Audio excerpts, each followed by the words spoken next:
அஸ்ஸலாமு அலைக்கும் நண்பர்களே. Tuesday morning. ஸோ பாதாம் பிசிறு தண்ணியில் போட்டு ஊற வச்சுட்டேன்.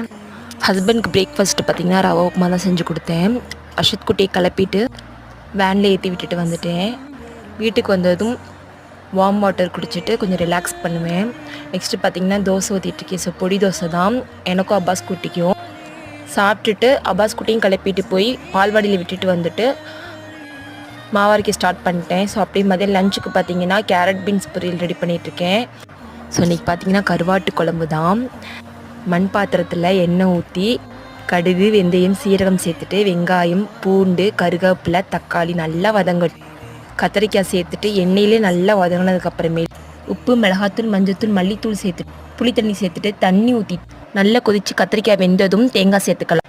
2 கொதித்ததும் கருவாடை சேர்த்துட்டு 10 நிமிஷம் கழிச்சு ஆஃப் பண்ணிடலாம். ஸோ அப்பாஸ் குட்டியை கூட்டிகிட்டு வந்து சாப்பிட ஆரம்பிச்சிட்டேன். ஸோ தேங்க்ஸ் ஃபார் வாட்சிங்.